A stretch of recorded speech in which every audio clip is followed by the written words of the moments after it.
stay a while and listen.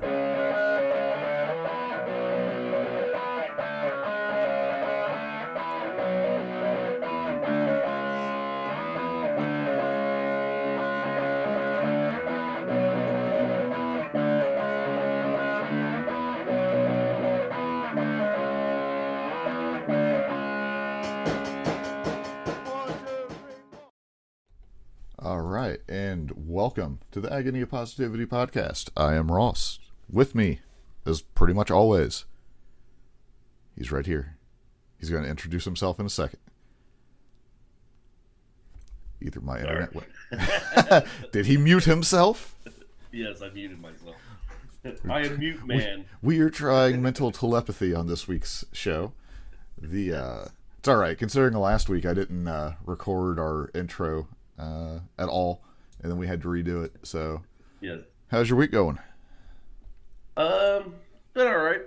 Yesterday, had a little funny thing happen to me. I was at Taco Bell. Yeah. And what a shock! See, I feel like you go to Taco Bell more than my wife does currently. It's just so close to where we work. Yeah. It's easy to get in and out. Okay. And fair enough. In any case. So it's one of those Taco Bells with a Pizza Hut inside of it, and I was listening to the guy. He pulls up to the order window, and he's like, "Yeah, man," and you can tell. I think he was smoking a little bit too much of the herb, because he's like, "Oh yeah, I like to get whoa, man, you guys have pizza here?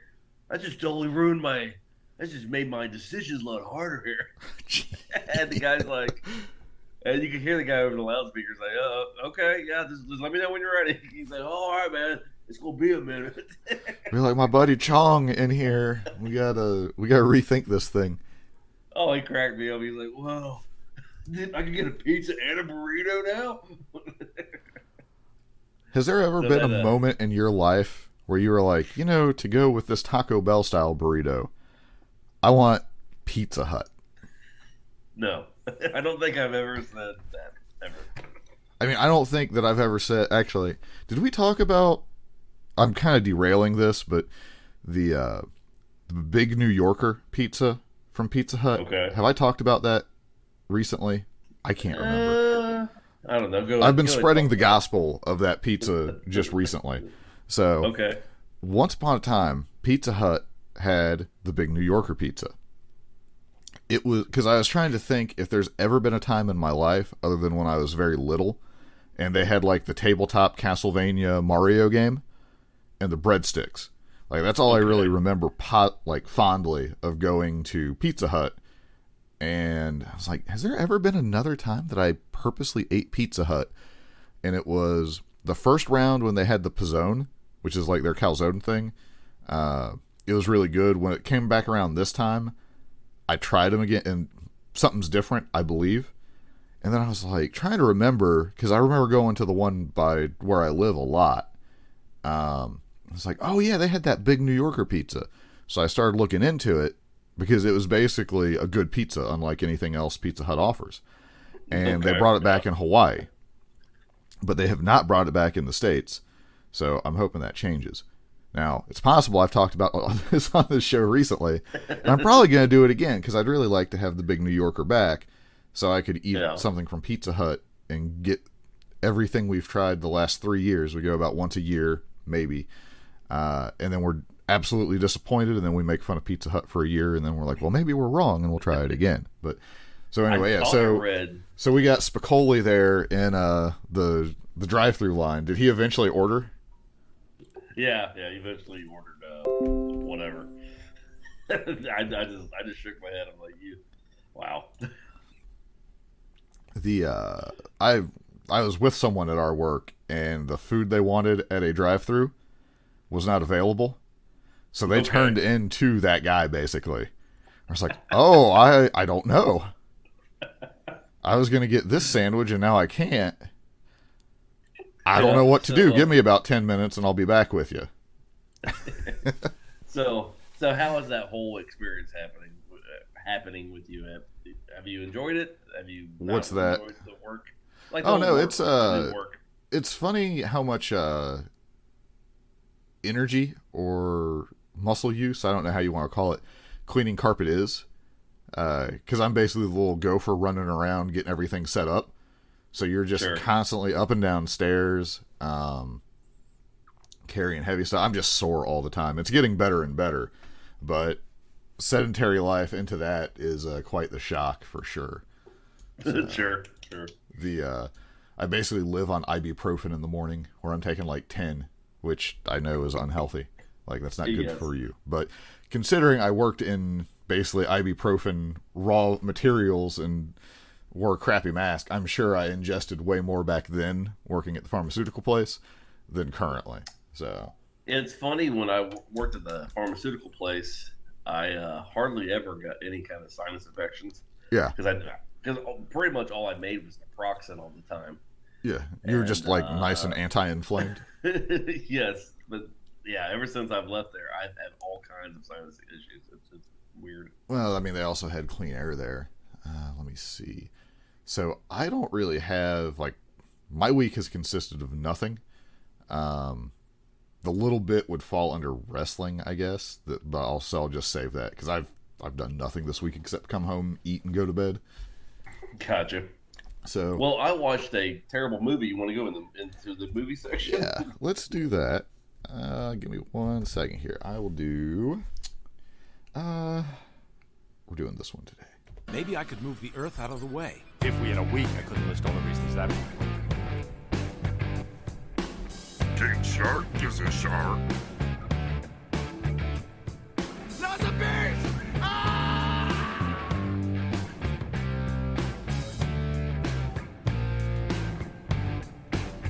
Let's rock. All right, so we got very relevant with my Spicoli reference at the beginning. You watched Fast Times at Ridgemont High. You called it Richmond High in the text. I assume that was autocorrect.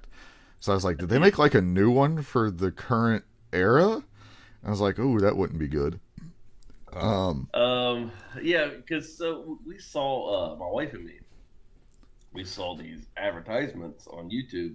I don't even know what it was. I don't know why they were advertising this movie, but there was like clips for Fast Times at Ridgemont High. And I was like, I have never seen that movie. And my wife's like, yeah, I don't think I've ever seen it either. I was like, well, let's watch it tonight. That was a rough 1 hour and 30-minute watch, let me tell you. So I remember. So this movie, Fast Times at Ridgemont High, it was made in 1982. It's considered comedy romance. I'm looking at like the IDMB or whatever it is, page or the wiki. So it was obviously a different era, and I remember because like I was in high school, basically class of '99 is when I got out, so we were still fairly close to that time frame, I guess, in a way. Like not a ton had changed, and people were super into. So the movies that I remember that were like the cult type movies were Fast Times. What was it? Oh, Clockwork Orange was real big, which I've just never got into the movie. Things along those lines, like everybody watched all the time. Clerks, Mallrats, all that. And to me, now, I never really got into the whole Fast Times thing. I didn't think it was a good movie back then. This morning at I think I was telling you, it was about 6:30 in the morning. I was trying to watch this because you had suggested it so I could talk about it. And I was like, yeah, I'll put it on and watch it. And what really happened is there's the new Tony Hawk kind of documentary for the re-release of Tony Hawk 1 and 2. So I decided to watch that first so that was about 5 when I started to watch that one. It was when I really started trying to do anything. And I was like, I'd much rather watch this than Fast Times. And then I got done with it and was like, well, I guess I'll try to watch Fast Times. And then I just kept thinking how much better Tony Hawk was for 30 minutes. And I was like, I'm not watching this. This is awful. I don't like this at all. So, the only thing that made me laugh is Spicoli and his dudes, where they constantly take their shirt off. Because I've known people like that. Where they're like, oh man, my shirt's chafing me, bro. They gotta take their shirt off. So there's in this movie, there's no hero that I saw that I actually could get behind. I guess Spicoli maybe, but I don't know, man. It's like I didn't understand the whole premise of the. Well, okay, I understood what the movie was about. Was basically having sex, Right. But even like American Pie, which I don't think was the greatest, was a great movie either. But at least American Pie had a story. This thing doesn't even have a story. It just I don't know where they were going with it. They were just doing a couple weeks of life at high school, man. I guess because I looked at my wife and my wife was kind of like you. She tapped out after like 30 minutes. She goes, "This is dumb anyway." So what I'm curious to, how on earth? Because I can't imagine, like, knowing your overall taste in things for the most part, I can't imagine that you actually sat through this movie. Oh, well, I did. I watched it all. Were you like, I just got to see how this ends, or were you like, I'm going to talk about this and trash this movie? Like, was that like the only thing that got you through?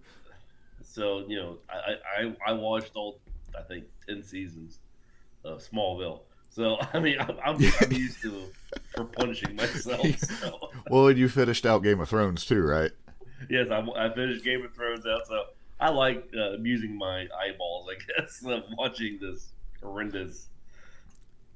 Yeah. So, to me, I don't want to turn this into bashing Superman too much, even though he's awful. But Yeah. the fact that you compare, what is this thing? It was like an hour-and-a-half movie, I think, Yeah. to multiple seasons of Smallville, because Smallville started out good. Like, Yes, it the did. first couple seasons, because I even watched it. We were like, oh, we got one of the Duke boys. Like, me and my brother would sit around and watch it. And he was super into it. He's like, oh, they could do this and this and this. And then it was like, yeah, I'm done with this garbage. So that's it's some funny, high criticism of this movie, I think. Well, it's funny because Smallville and Fast Times here has something in common. They both have middle-aged actors playing Yes. teenagers. So I mean, I'm looking up I something just- real fast for us here. I want to see. I just don't understand how this movie got so popular because I just don't get it. I don't. It's Yeah. the same way that any other, like, you'll get some of those movies just resonate with a certain group of people, and they won't Sure. shut up about it. So Yes. we see it all the time in life. But so this is actually kind of funny. So American Pie, so Fast Times budget was $5 million. American Pie's Okay. budget was $11 million. Okay. So what is 5 million? I'm going to see, like, I'm just curious as the comparison to the budget, since I think this is a fair comparison. Million, 1999 in 1982. So we can do it this way. $5 today in 1982 would have been so hold on, I'll do it. It's giving me $5, but I'm just going to put in 5 million. That's gross if that's correct. So whatever random calculate the value of money thing is, if I put in 5 million from 1982 to 2020, they would have spent the equivalent of $13 million. Okay. So let's see how accurate this thing is. I'm trying to switch it over to 99. So yeah, so basically they had, if you go 82 to 99 when it was made, it's an 8 million budget, or almost 9. So it's real comparable. I feel like you probably had better, it's going to make some people mad. You probably had some better actors in American Pie, like considering what some of them went on to do. I mean, yeah, just 'cause Allison Hannigan by herself was Willow and Lily, and probably Yeah. Daisy, Sunflower. She just really liked flower names, clearly. Hey, we had Judge Reinhold there as Brad. Yes. And- He was, and- out of the little bit that I saw it, he was probably the one character that I cared for. yeah, I initially guess he liked the was- dude. It looked like he had, like a specials pin on his jacket because he had like the suit and skinny tie and all that. Yeah. But then he was a freaking ticket scalper to little kids, and I was like, I don't like this guy now. Sure. Well, I saw I couldn't make out what exactly the pen was, but it was like that two-tone pen. So I assume it might have been like a specials or something like that. Well, as the story progresses, the guy gets slimier. So I mean, Well, he's yeah. definitely not the hero of the movie. So No. But initially I was like, ooh, two-tone. I just saw a two-tone button, and I'm like, oh, that guy might be into ska. I might like that character. Nope. yeah, Sure don't. Sean Penn's. I don't think I've ever been a Sean Penn fan anyway. I Right. can't think of any movies he's been in, but yeah, his Spicoli. I was like, this guy's just dumb. I mean, that I was around enough people that smoked and skated that they either modeled themselves after Spicoli, or they that's just It became he is that's the how you- conglomeration of all the stereotypes as to what happens. Yeah. So anyway, if I had to choose between American Pie or Fast Times, I'm going to choose American Pie. I really don't want to choose either one because I don't think either one's very good. But Well, consider I'm choosing a Tony Hawk documentary on a 20-year-old video game over this. Yes. Like, I would have rewatched something that I just watched over that. Largely because Rodney Mullins is a weirdo, and I just stare at him every time he gives an interview. Gotcha. Let me see here. I just did not care about this movie. You know, there was another movie. Watch, this is going to be the most inappropriate thing ever. It was like Kentucky Fried Movie. Have you ever heard of that? I'm pulling up some information on it. It was almost like a bit thing, like like Tarantino did 4 rooms where there was like different movies in it. And I think it was something like that. It's like here we go. It's considered an anthology comedy film. I remember people were super into that too. And it was just not funny. Like, I didn't laugh at it at all. And that was made in like 97. So now I'm going to have all these awful movies stuff trending on all my searches. I'm sure somehow. Should have used incognito. Here's Never Ending Story, another great movie. Oh god. No. We could probably just sit one day and go through lists of movies and just both of us hate all of them without even trying. Yeah, there's a lot of movies from the 80s that are just bad. There are a lot of movies from the 80s that I liked now, back in the in the 80s and 90s and stuff that I liked, and then I rewatch them now. I'm like, well, this is terrible. Well, let's see. So I don't have, because I didn't make it through the whole movie. At the end of Fast Times, were you like, I feel satisfied, I feel entertained. Were you entertained? No, not at all. Okay. Because, just regret. Yes, Spicoli's character, I guess the teacher, Mr. Hand. Yes. And then this is the other thing. I guess they was trying to show some kind of compassion that Mr. Hand had for Spicoli. It didn't really, I don't know, it didn't really translate a lot. It just seemed like they both hated each other. But like Mr. Hand shows up in Spicoli's bedroom because Spicoli's getting ready to go to a party or whatever, and Mr. Hand's like, "You owe me 8 hours." I calculated all the time that you wasted. So he basically gave Spicoli like a quiz or like an exam inside Spicoli's bedroom. What? I kid you not. Because he went to Spicoli's house, and for some reason he just goes in Spicoli's bedroom and gives him an exam. Because I guess Mr. Hand... Was he high or something? Who, Mr. Hand? Or Spicoli? No, Spicoli yes. was high. Yeah, no, Spicoli. Like, I'm saying, was it like he imagined it, or it was a happening thing? No, I think it was actually Mr. Hand there. Okay. Because I think he knew that Spicoli was failing and he wasn't going to graduate. And he's like, well, after the exam, Spicoli, I guess, gave enough right answers.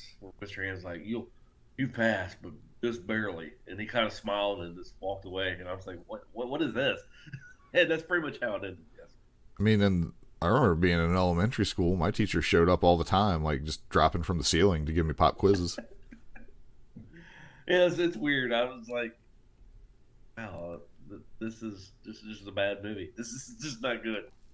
Yeah, I can't even comment on the rest of it because I don't remember it, and I sure didn't watch it this time. So again, I think that should say quite. If it was really bad, I probably would have watched it though. But it was just bad enough for me to not care. So it was like I'm done. Yeah, I mean, sometimes bad movies are fun to watch because either they don't think that they're bad, and they Right. just keep but yeah, this movie I think was trying to be goofy, and it just Didn't land for you. No, it did not land for me. Right, because there's a lot of people who like it, but yeah, so we're in the minority on this one, probably. Or the minority of people that will go onto a database to vote for it. Let's say it that way. Yes. All right. Now, I didn't watch really anything else as far as TV or any of that stuff. Do you want to go on to games or wrestling? We can talk a little bit about, I guess, the Batman thing kind of goes along with in the movie section. Yeah. Yeah, where, what was it you linked to me? Vanity Fair, where they were talking about that, I'm going to summarize this, and it's incorrect, but man, if you like canon and consistency in your movies, well, that's Marvel or Star Wars. Star Wars, I would argue against. But if you just want random crap, DC's your go-to. Yes. Where storylines, whatever. We're just going to throw it out there and see what happens. Yeah, because the whole thing's coming from Affleck's going to be Batman in the new Flash movie. Which it's probably not a bad idea if you're going to use the same actor from the Justice League movie to have someone from that movie to help that Flash out, I guess. Because I don't think that Flash is bad Batman. No, Affleck. Of the criticisms I could make of those movies, he is pretty far down the list of things to actually complain about. Now, there's Batman character things that I can complain about, but Sure.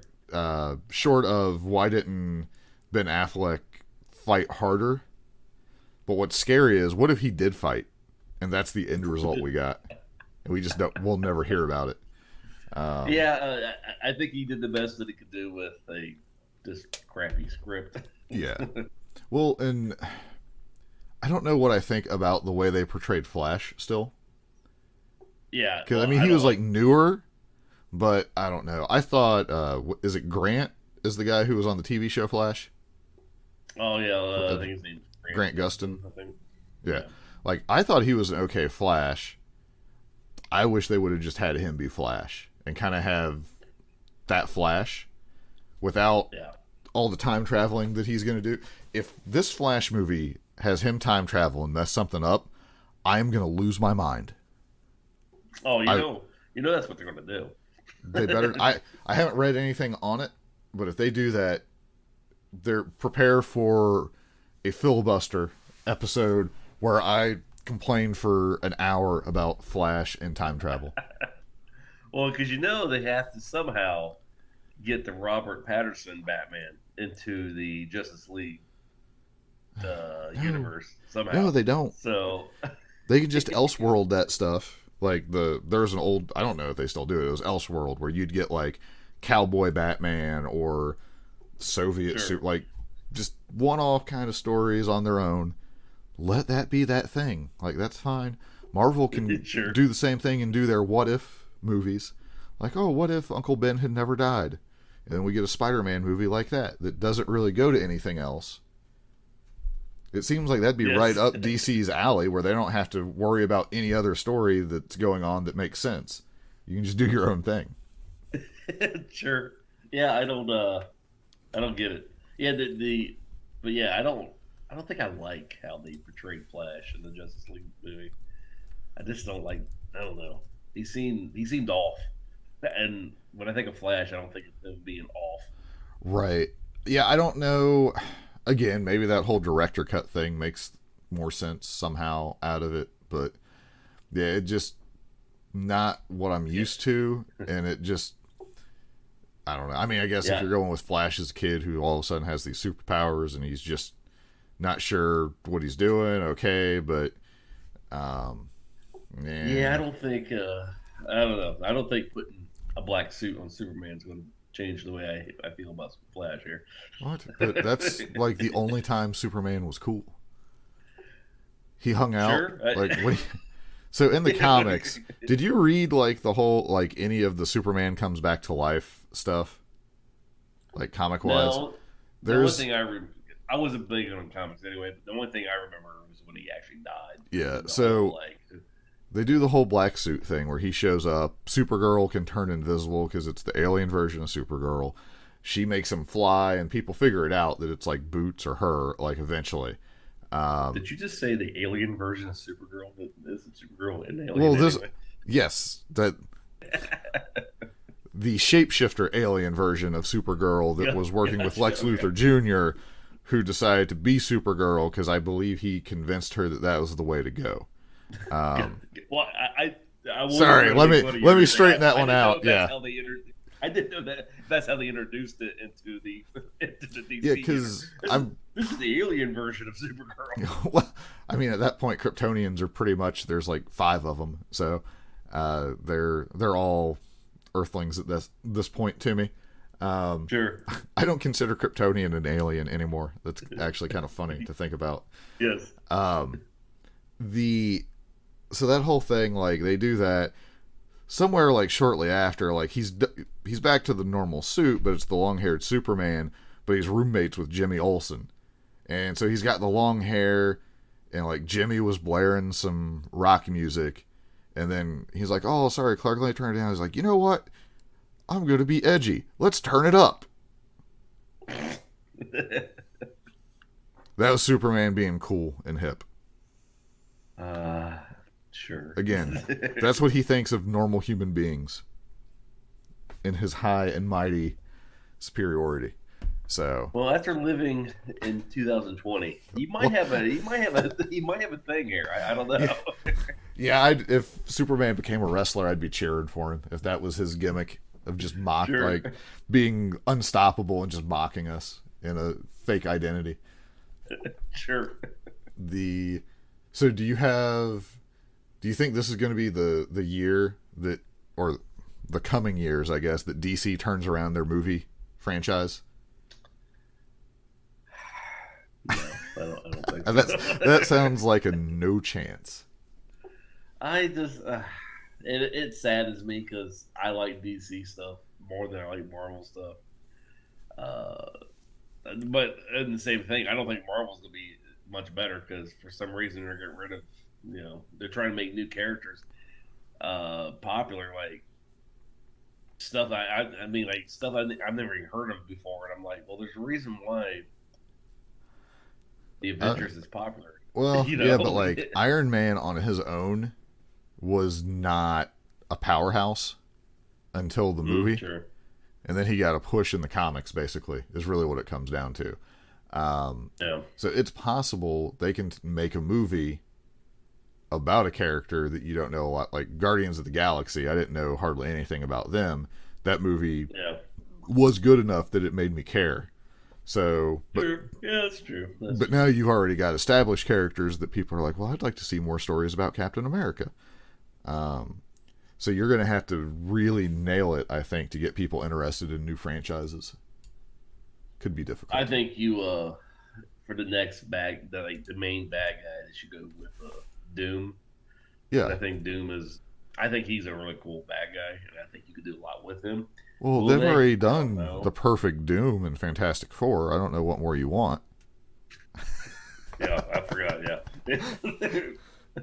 both times. Did you see that really crappy remake? They was trying to reboot the whole series. Did you watch Fantastic Four? I have a pretty simple rule in life. Fantastic Four is bad. Just run away. Sure. Because they are the most guilty, to me, of villains that you have no idea how strong they really are.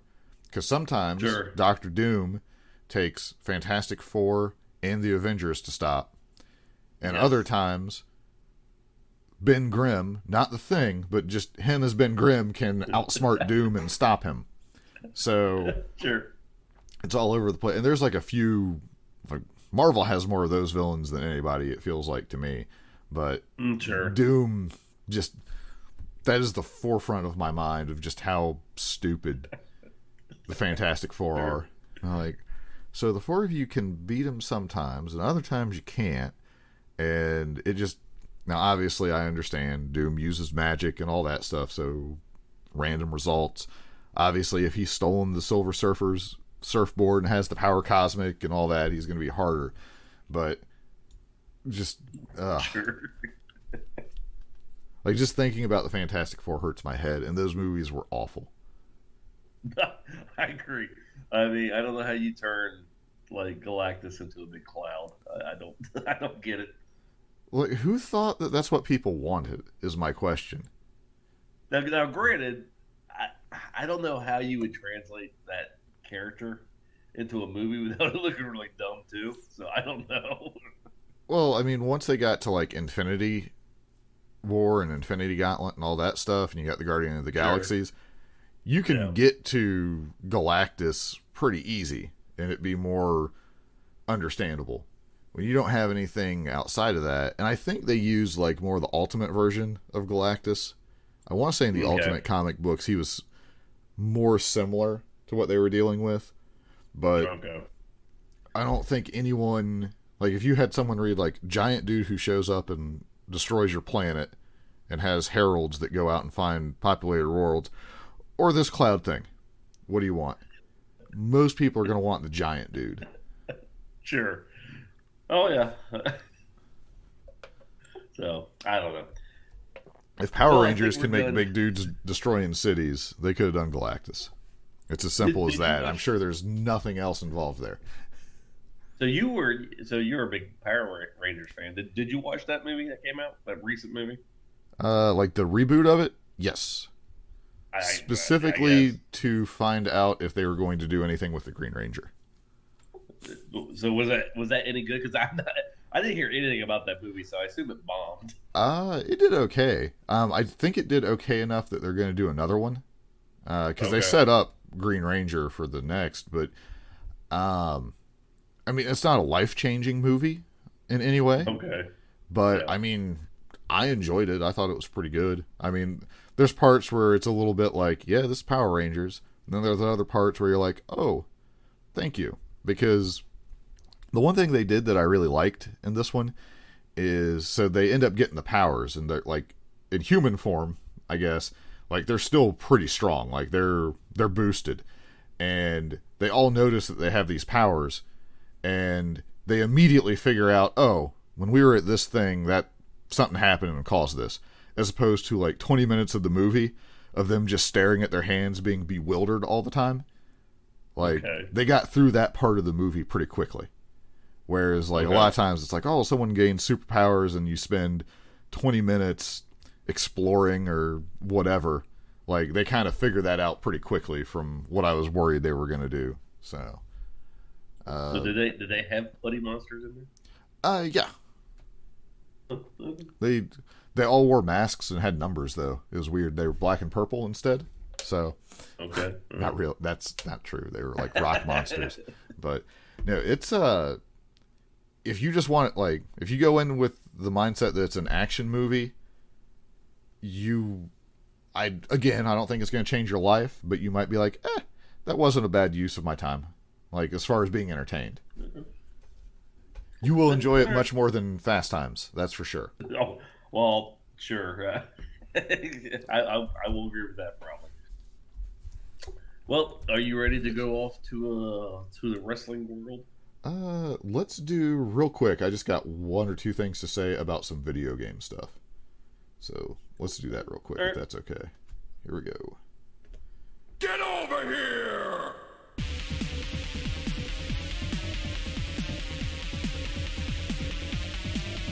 Time's up. Let's do this. All right. So really all I did is I played a little bit of Hearthstone. And I was playing that Libram Paladin. Have you played that at all? I have seen it. I have not played it, though. Okay. Well, I won like 12 or 13 games in a row with it. Now, obviously, I don't play a ton of ladder, so I'm like real low ranking or whatever.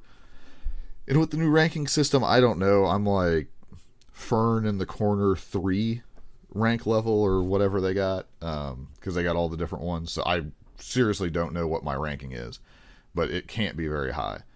I was just crushing people with it. It is a gross deck. Looking at HS Replay, it considered like a tier 1 deck at like almost 58% win rate. So it's definitely strong. I've ran into it a lot when I was playing that one small spell mage, and where you basically try to do like the crazy combo, play a bunch of stuff, and get like a frostbolt that's massive or whatever. But I had so much freeze, I didn't have much issue with the Libram Paladin. But I've stomped everybody that I've played. So I assume they either aren't very good or don't know how to play against it. But it's almost not fun because people just concede on like turn 3. Yeah, that's never a good sign when people say, yeah, I ain't playing this. Because I remember there was a deck back in the day, that Death Rattle Hunter. Yes. When the Undertaker got the plus health. Yeah, I was okay. Well, I'm done. And just leave. See, what's funny is my memory of that time frame was the Death Rattle Undertaker Hunter was bad, but the Priest was worse because the Priest had a couple 1-cost Death Rattles I think that you could get out, and you could heal the Undertaker to get him to survive that turn or two to where he could really start getting out of hand. But yeah, both of them were just bad news. Max Ramus really brought some problems. Sure. Other than that, I was looking at, if you're interested, I learned this from watching the Tony Hawk documentary, for the game, like if you pre-order the Tony Hawk 1 and 2 that's coming in September, you can get the demo of the warehouse level, which is basically the same as they did when they initially launched the game in a roundabout way, and start playing it now if you wanted. So I remember hearing about this. So are they like remastering that old game, or are they? Yeah, it looks like they're redoing 1 and 2. Okay. So during this documentary, because 1 was fantastic because it was like, wow, this is a skateboarding game that makes sense. But 2, I would assume most people would agree with me on this. 2 was better. Like, it had more of the stuff that you kind of wanted. And when they were interviewing the guys during the documentary thing from Neversoft, they're like, yeah, 2 is really the game we wanted to release, but we just couldn't because we had to build everything for 1. But once they had some of the stuff in place, it was a lot easier to add more things that they wanted, because it added things like manuals. I think it had like a level creator where you could make your own level, which I just made like the local skate park all the time, which was not a lot of fun compared to other things you could do. But yeah, so I would assume that it will have updated graphics and everything. Let's see if I can find a picture here and we can know one way or the other. Tony Hawk. One of the best Thanksgivings I ever had was playing that game. I remember the family came over, and while everyone was talking and everything, and get to know each other, I ignored them and played Tony Hawk. Yes, I played that game. Then when food came out, ate the food, which it's Thanksgiving food, so I having you go wrong. And afterwards, I went back and played Tony Hawk for the rest of the night. It was great. Yeah, I had it and basically skipped school a bunch to play it. I mean, I would have skipped school anyway, but it made it a lot easier to skip school to play Tony Hawk. And then around the same time, it was also playing like the No Mercy or like those style games. I don't think No Mercy was out at that time, but whatever incantation of the No Mercy AKI games were. I'm at TonyHawkTheGame.com, and it has like Pro Skater 1 and 2 September 4th, so it's right around the corner. it looks like it's just a modernized version of it. Hopefully they don't do anything dumb with the controls. But they have a few things where they got the old graphics and then it morphs into the new on like the background trailer that runs. It looks like it should be pretty sweet. I'm almost certainly going to buy it. Gotcha. So what's it coming out on? It is going to be PS4. You can get it, like, I know for a fact you can pre-order it on the Epic Games Store. I haven't seen it on Steam, and you're supposed to be able to get it on the Microsoft Store, but I was looking at, like, the Xbox app, like, where you can do, like, play Xbox games on your computer, depending on which ones you got, and I didn't see it there.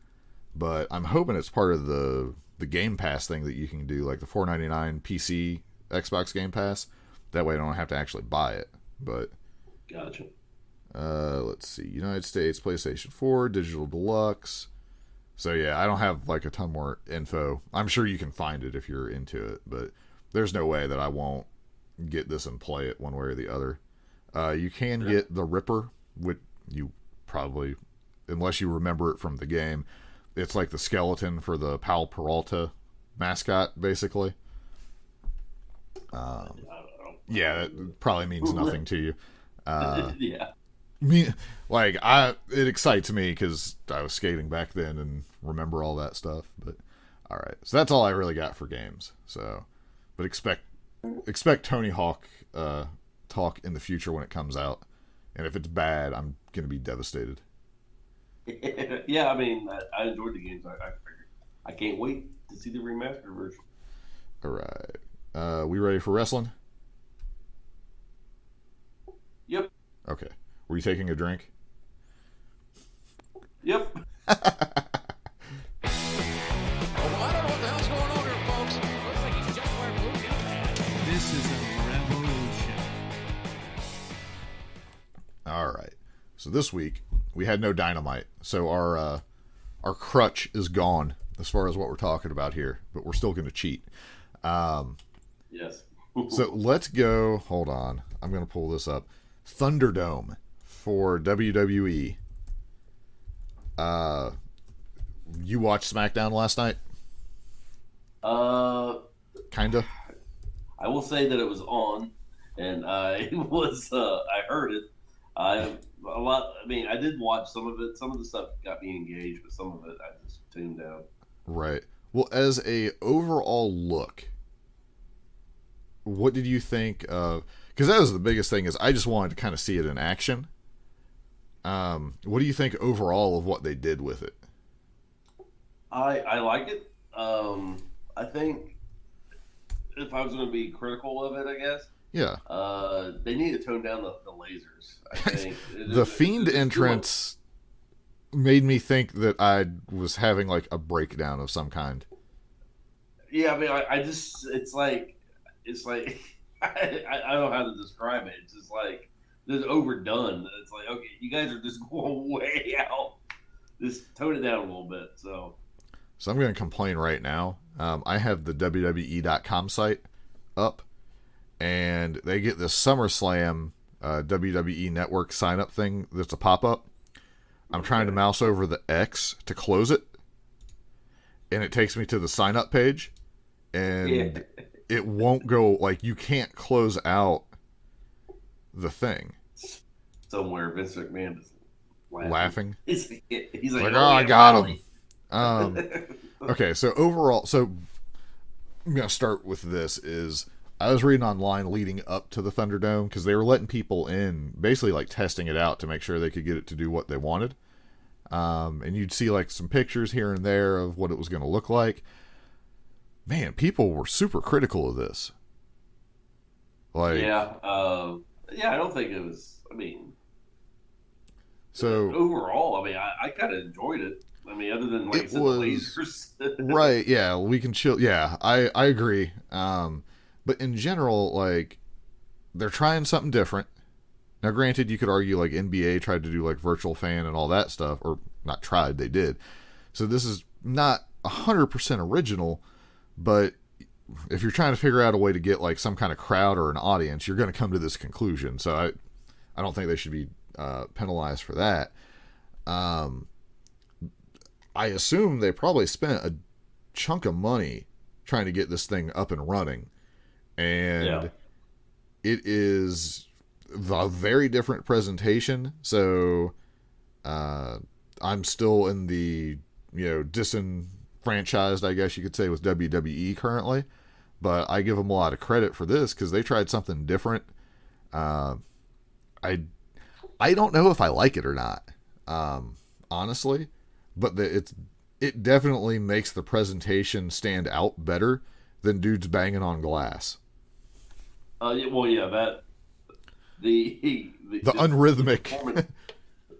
The performance center is terrible. So I agree that this is a huge upgrade. And people that are complaining, I mean, my God, like you said, I'm not the biggest fan of WWE, but right. WWE is, at least they're trying. They've acknowledged that their product is not the same without fans. So they're trying to make a better product. So you can't fault them for trying stuff. So I don't understand. Yeah, I mean, and again, like from what we seem to enjoy in wrestling, like there's a lot of stuff that WWE is not doing it. But I think this is probably the difference in the groups of fans is where I don't really like a lot of what they're doing right now or some of their stories or some of their presentation, but I want to. I want them to do something that is good because it's like I enjoy good stories and good matches and stuff like that. They have the talent for the match side. It's just some of the story stuff, just you kind of roll your eyes at it or you're just like, I don't get it. Or like I tried watching NXT, and Morrow's I hate to be critical, but I'm getting like his commentating style just doesn't do it for me. I know, because he reminded me of Chris Jericho being over the top. That when Jericho came out just screaming and yelling, and right? Like, and you're pretty sure you were supposed to, you weren't supposed to like Jericho. Sure. That's how I took it, is he was trying to be obnoxious. Now Morrow's not quite that bad, but like he is like overhyped, a little bit on the overhyped side of everything, where it's like the bigger moments don't feel as big because he's been hyping up this arm drag for the last 5 minutes.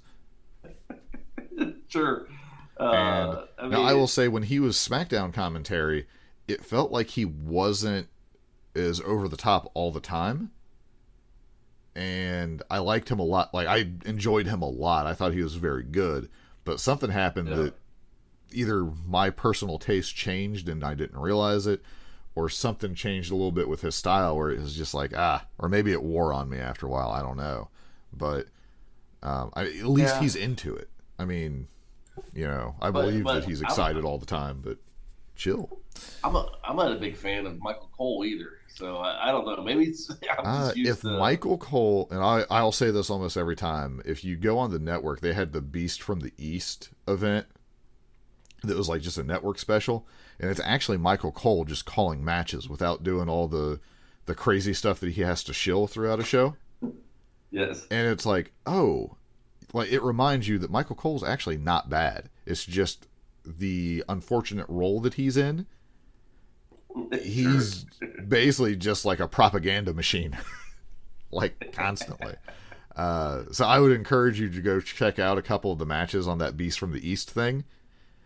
And I'm not saying it's going to fix where you like Michael Cole now, but you might be like, there is definitely something different that he doesn't have someone in his ear telling him to say the same stuff over and over. It's true that you feel like you're a little child because they point out the obvious things. Like, yes. Well, there's the new, like, I don't know. All right. So what did you think of did you see it at the beginning enough to see Retribution and their 1,400 members show up? Yeah. All right. So I'm having an issue that wrestling world shouldn't have to deal with, but so before they show up on the official WWE Twitter, they announced the name of a new group of Retribution, if I remember that correctly.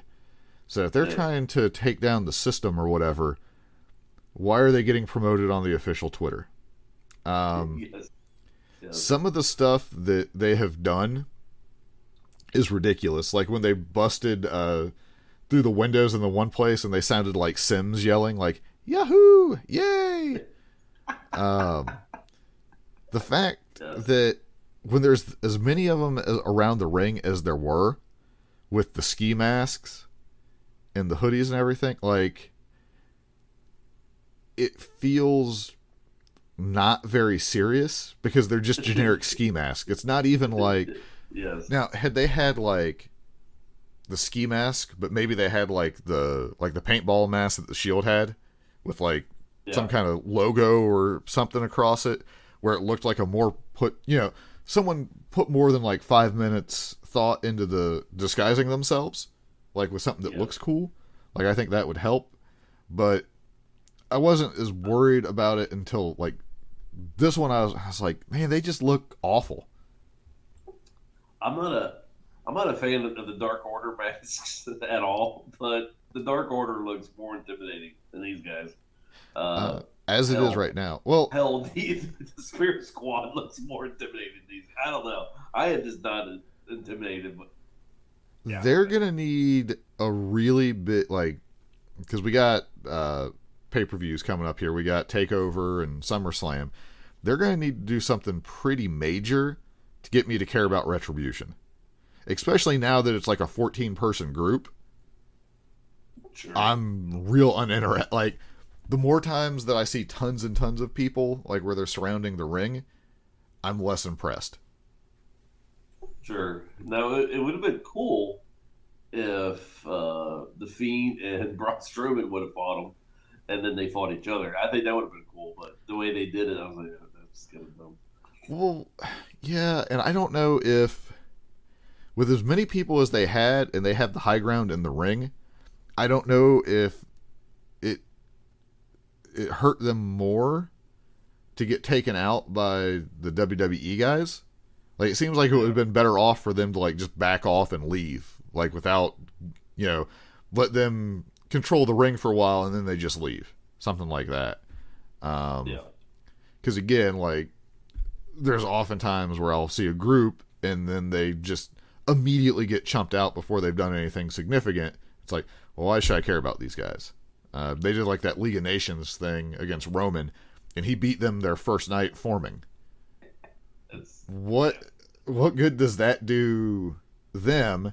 Now, if they were only designed to make Roman look stronger, that's fine. They serve their purpose. But if you wanted them to be a credible group, like night one or so, them getting beat doesn't do it. I don't think WWE knows how to build factions. Other than DX, and I think the only reason why DX came so popular is because Shawn Michaels was going through a lot of hardship at the time. I think a lot of that came through through that character. Well, they've done... Evolution was good. Shield was good. New Day's good. It seems like you can do... And Nexus could have been good. But yeah, it seems like if they really want to do something and you get the right people involved, you can. But a lot of times they just throw groups together and just ruin it. Perfect example. Ministry of Darkness. Pretty cool faction. But it was him. It was him all along. Yes.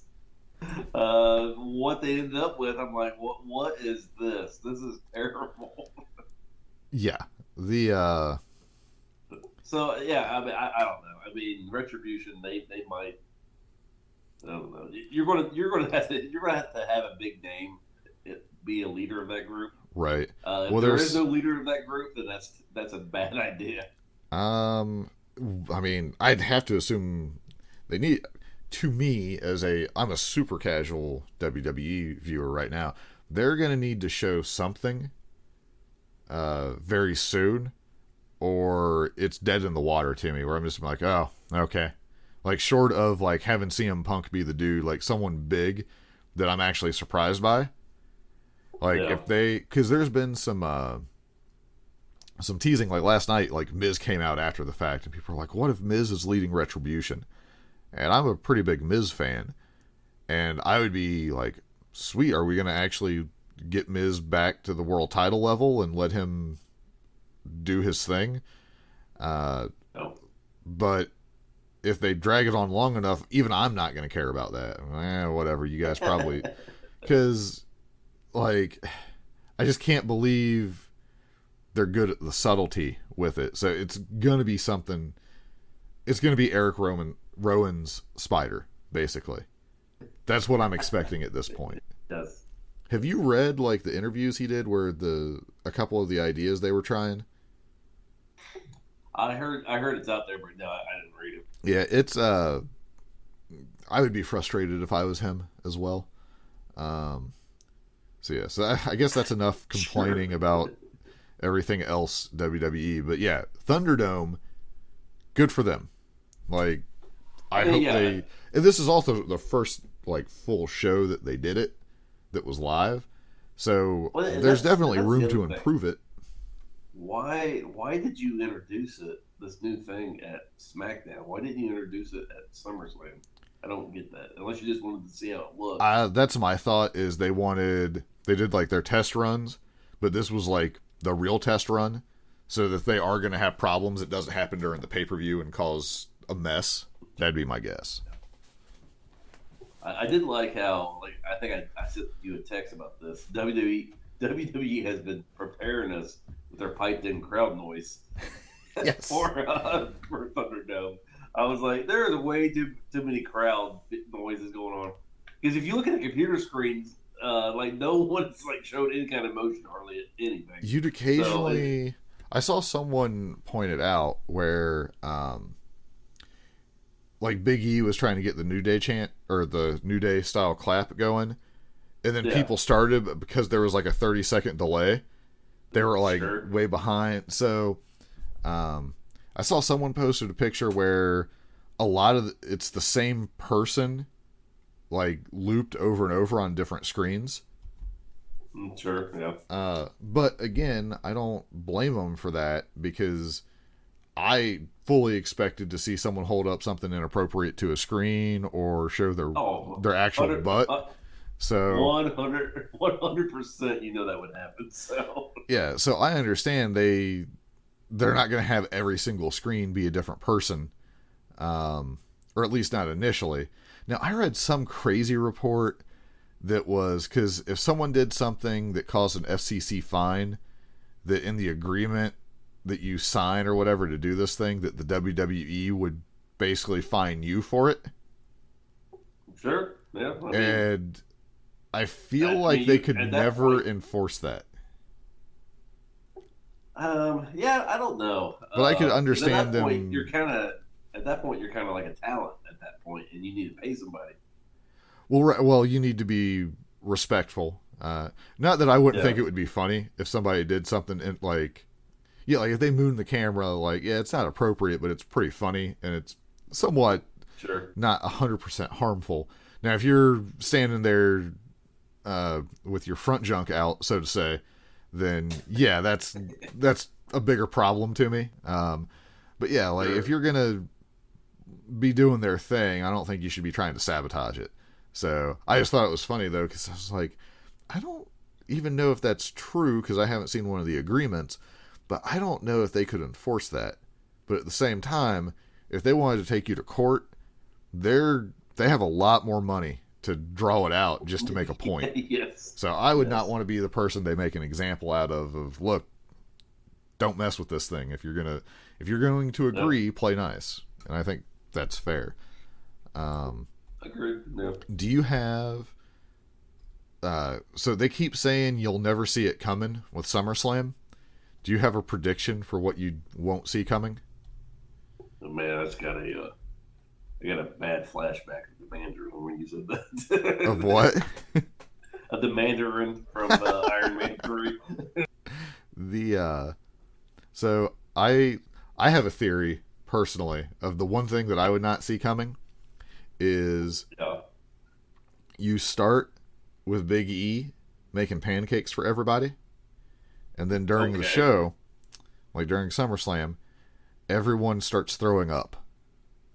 And then You have a thing that is basically you go to the back and you're trying to figure out like if Big E's doing something funny, and you see like the syrup bottle, but it's turned so you only see syrup.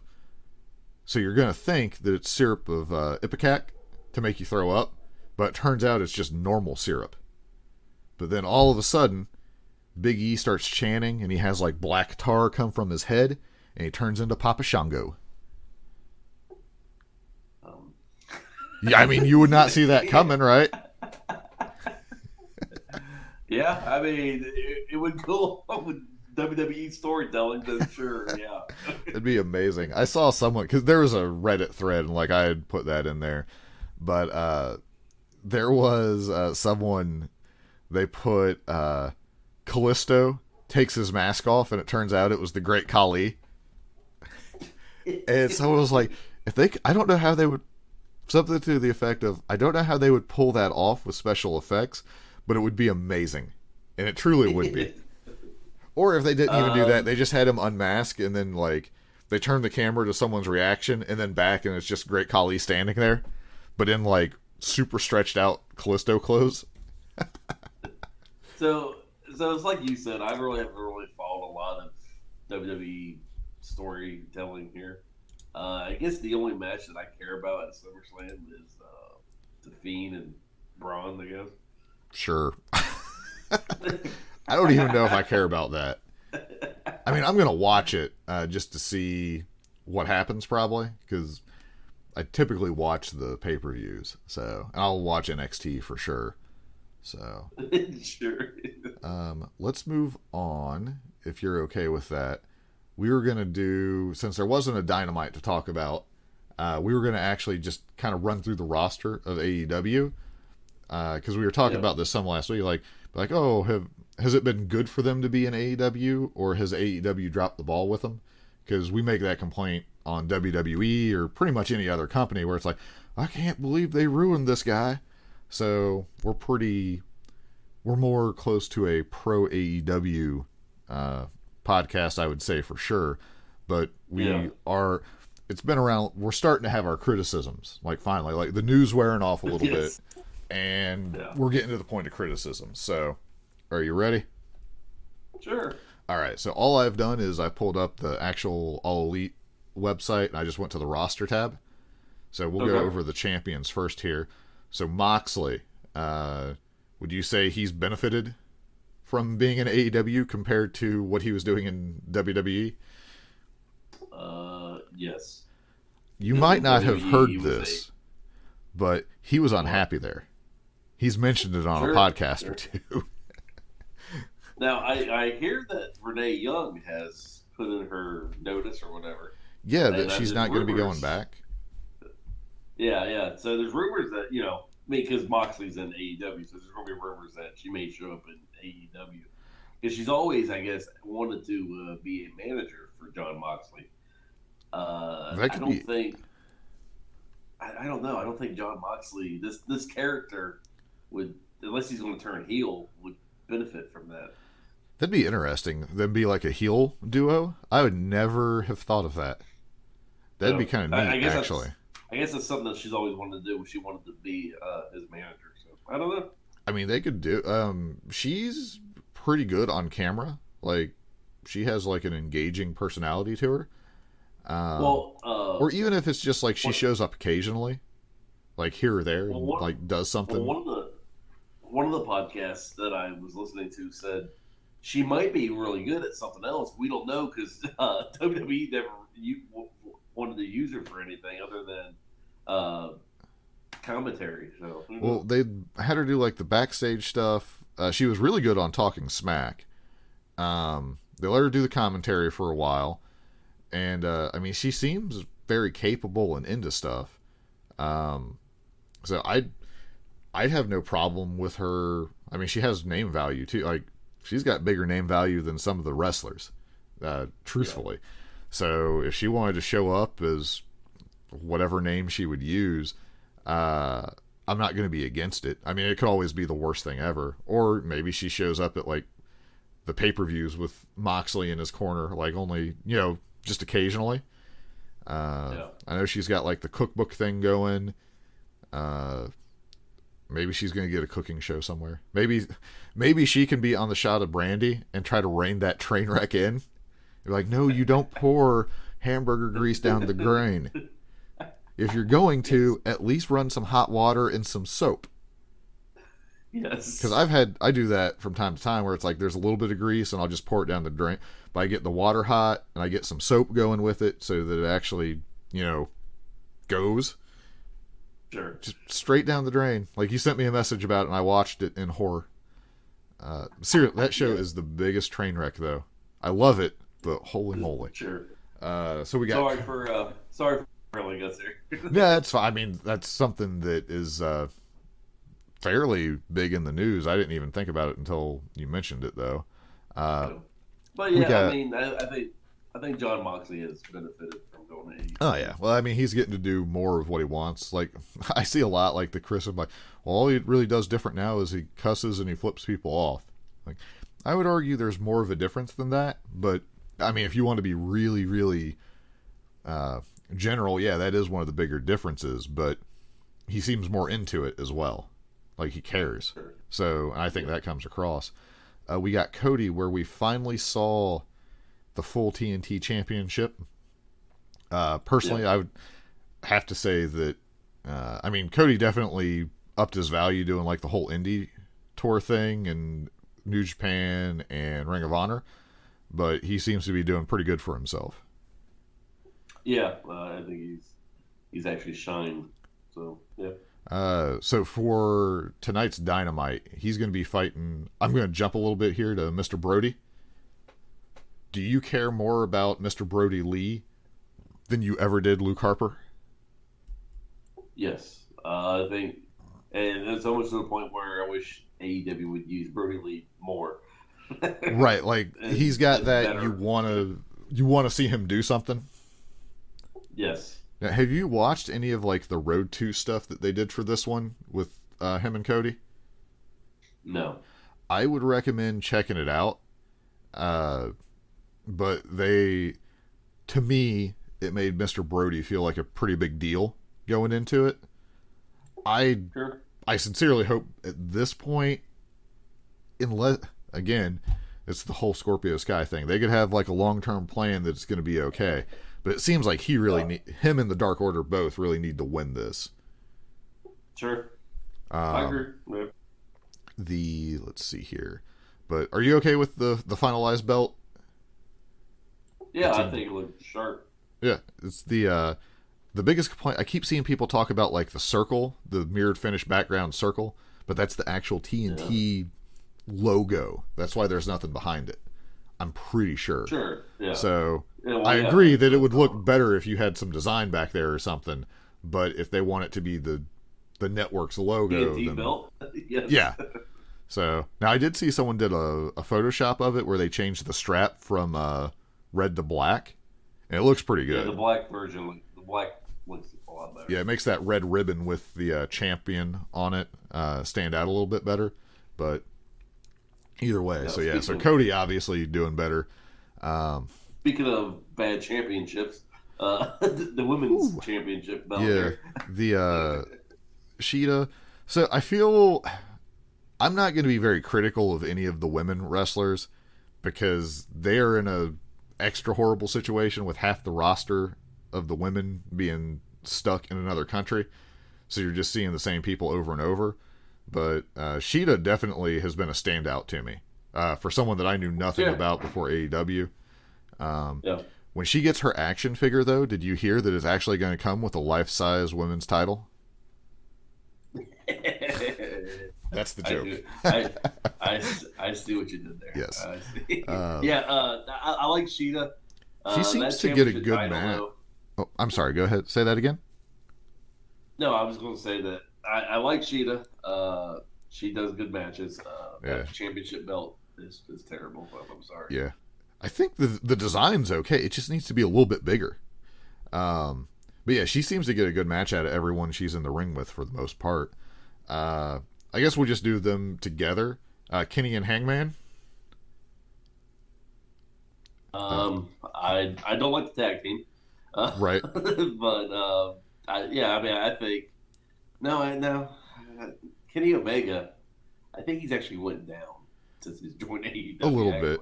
Yeah, I would agree with that. It seems like that was his choice, though, from like where he's because he doesn't do like a ton of interviews and comment stuff, but it seems like he was willing to take the hit to try to build some people up. Because remember when I think it's 5 now, Alan Angel in Dark Order, like before he was in Dark Order, he had that match against Kenny. And people were like, I can't believe he gave this guy so much or something like that it made him look bad. But then Phoenix did it like the next week. So I don't know. But yeah, so he's like, he got criticized for that, which I thought was weird. Because like, well, don't we want new people to be good? And if the Elite's winning everything, they're going to get raked for that. R-A-K-E. Yeah, they would like raked across the coals. Not. Yeah, they would get blasted. Yeah. Now Hangman, when he was initially going for the world title, I wanted to like him, but I didn't care, if that makes any sense. Because I'd heard he'd been talked up a lot. I was like, I just don't know. I'm not feeling it. And then he didn't win the belt. And ever since then, he's been on like this weird super rise where he's become one of my favorite things on the show. Yeah. And you, kind of like Mr. Brett, you don't see him every single week all the time. Like you'll not have him, so it feels like a bigger deal when you do see some of the people. So, but yeah, it seems like he's done real good. Yeah, that stadium match is where I this guy's good.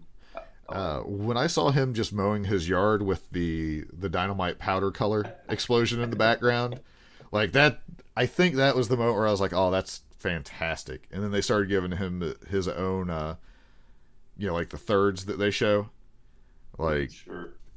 like that kind of stuff. And then just some of his like reactions to stuff have become great. A lot of it's been from BTE though, more than like what's on the show, but just in general he's grown on me a lot. Now I'm super into him as a character. So let's see here, let's talk. I'm just going to do some of this as groups here. So Alex Reynolds comes up, but just in general, the Dark Order, like we've already mentioned, like Mr. Brody seems to be doing good. What do you think about the rest of the Dark Order? Like the biggest ones would be Uno and Grayson. Like from when they first showed up with just the creepy chair dudes to what it is now. Do you feel, are you more interested in them? Yeah, because I actually root for them to be a bigger threat than what Right. they are currently. So yeah, I would say that they have improved a lot from, like you said, the first time we saw them, we're like, who in the world are these guys? Yeah, like I wasn't familiar with the Super Smash Brothers, so I didn't know they turned into the Dark Order. I didn't know anything about it, and I was like, I don't know what this is. I don't know what to do with this. Yes.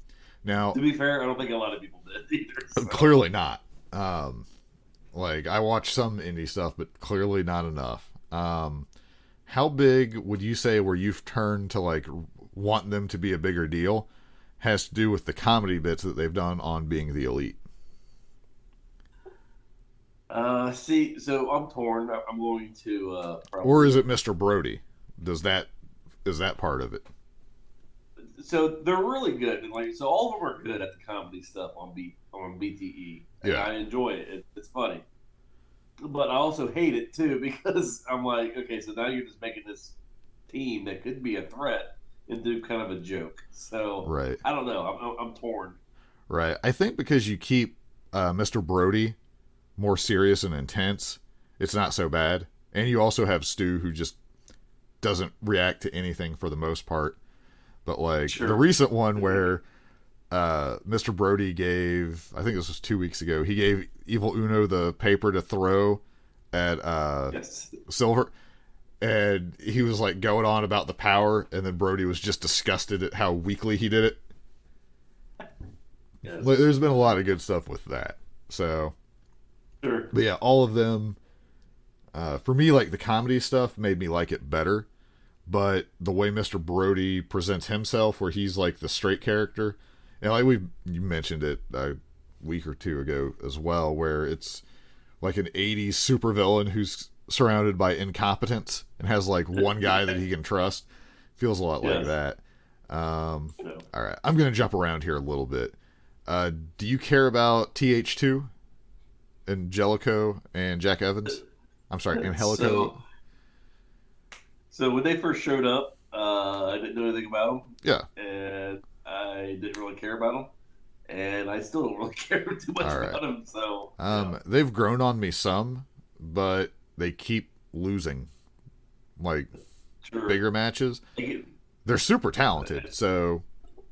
Oh, sure. I'm not saying that they're talented. Right. Angelico can dance weird. I give him that. He does the Bernie. I'm pretty sure that's considered the Bernie. Like, Weekend at Bernie's dance. Sure. Like, it's really easy to root against him, though. Like, he makes me just want to see him get punched. Let's see here. Austin Gunn. Best known for his roles on AEW Dark, just screaming randomly at people. Sure, yeah. Other than wearing Sheeta's robe, the dude has made no impression on me whatsoever. So. Yeah, I don't know what the deal is. I mean, I've seen him and Billy tag some, but I'm not invested. Other than I'm amused by him on Dark, for sure. And everyone makes fun of him for being in the crowd on Dark. Let's see here. I guess we'll put them together. And then there's another Gun. Tommy? His other son. Okay, is it Tommy? He's fighting Rocky right now. There's another Gun that shows up, and I don't even think he's part of the roster, so I don't even know what that's about. So I don't get it. Yeah, I couldn't tell you. All right, so the Initiative, Cutler and the Librarian. Yeah. Where are you on them?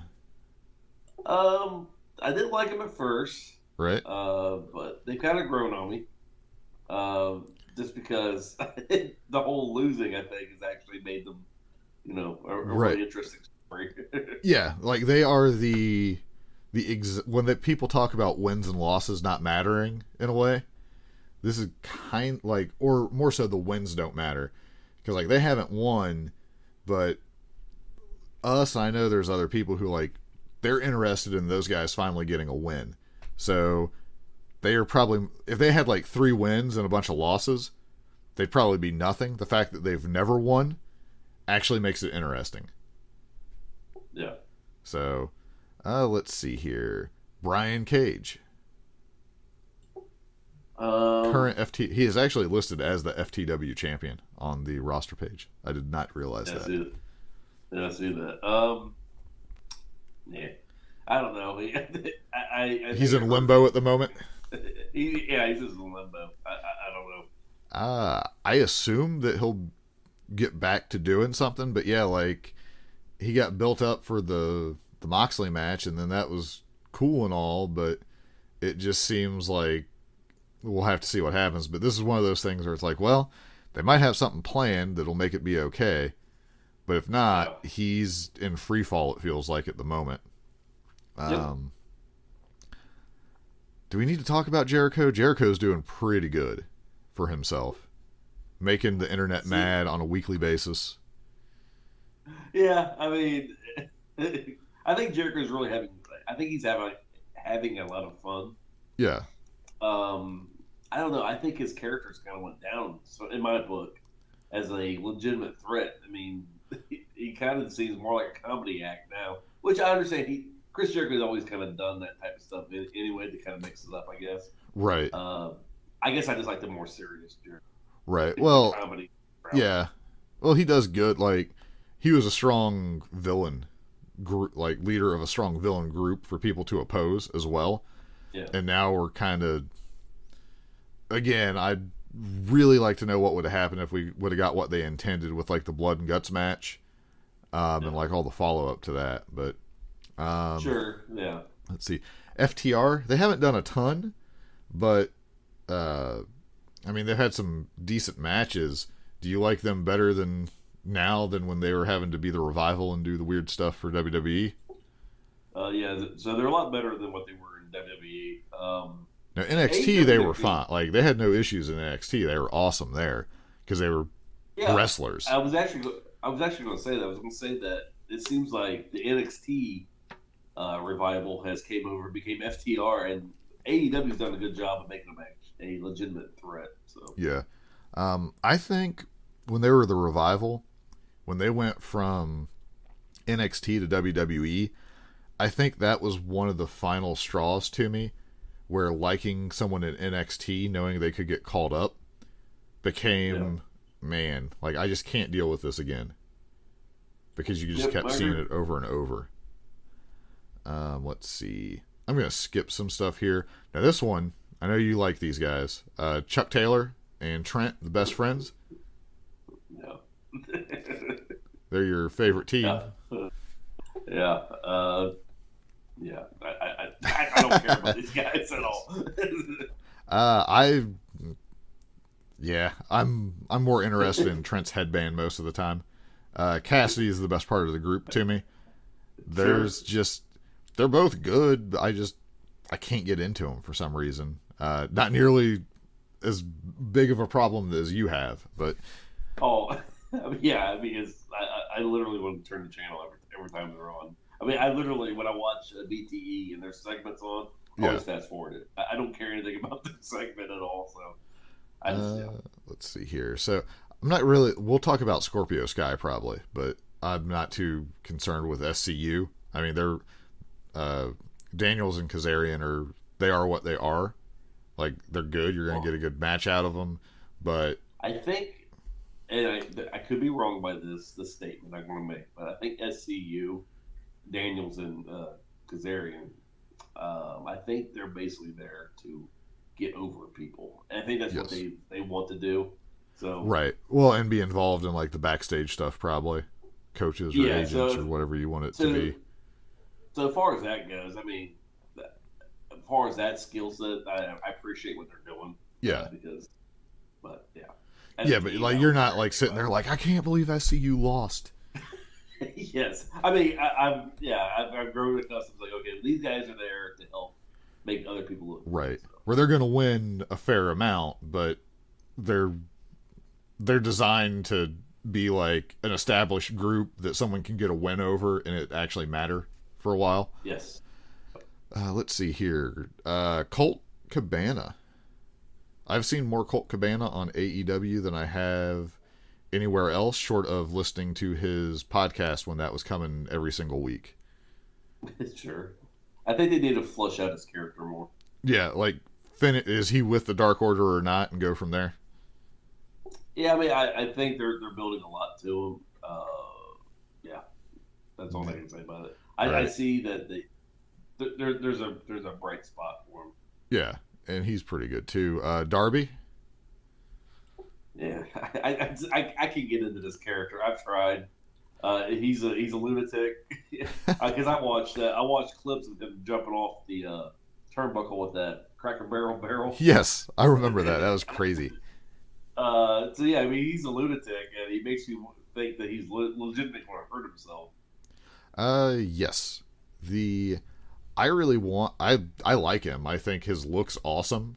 I'm still confused with the Daisy Dukes over the tights. Like that's weird to me from like a comfort standpoint.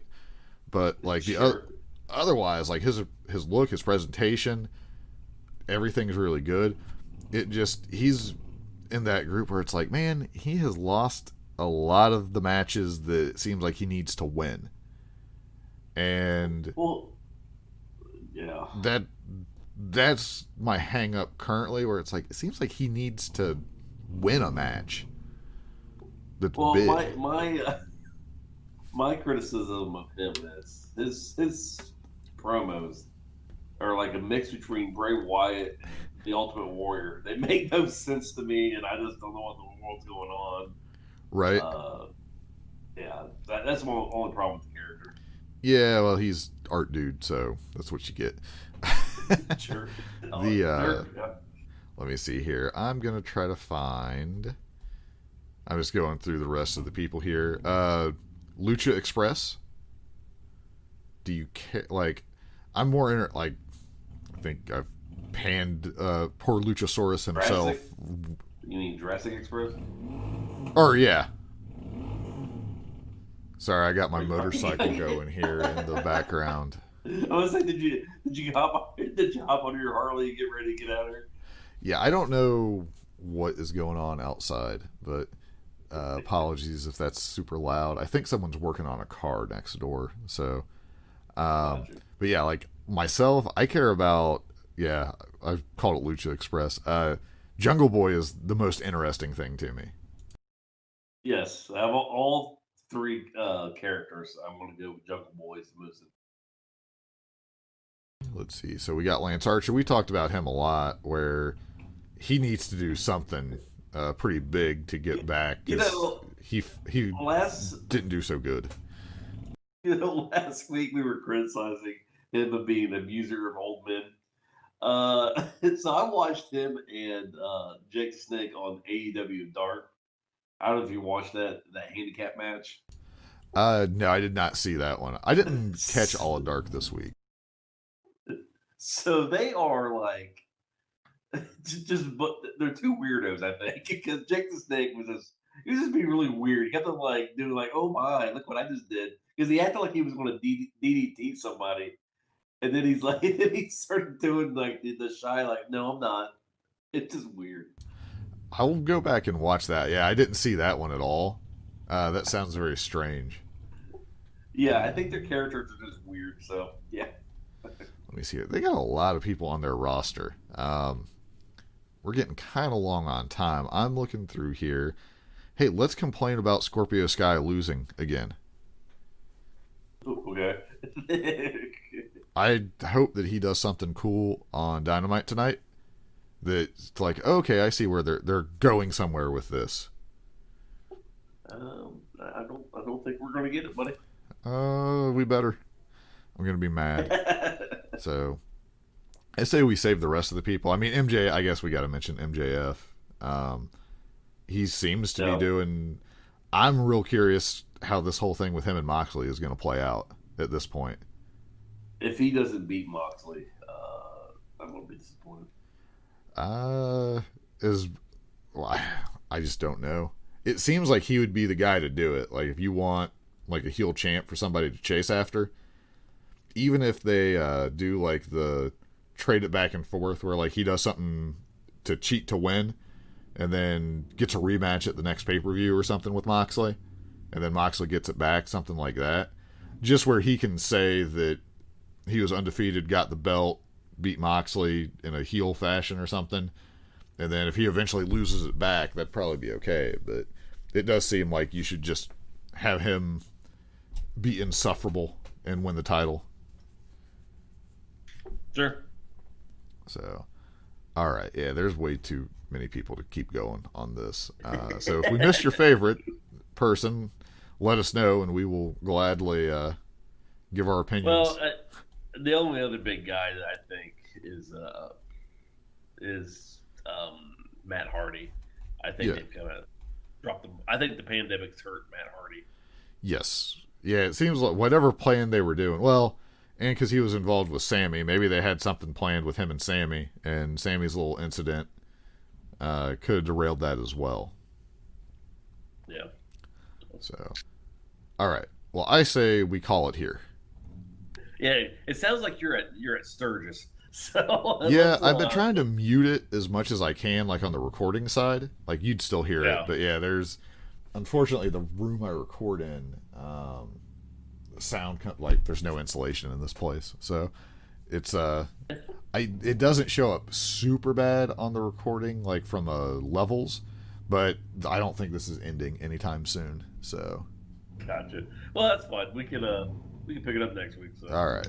So I hope everyone has a great weekend. Later, everybody. I'm gonna pretend that this is the last ride thing with the Undertaker, where he's riding away on his motorcycle as we do this outro. Later, everybody.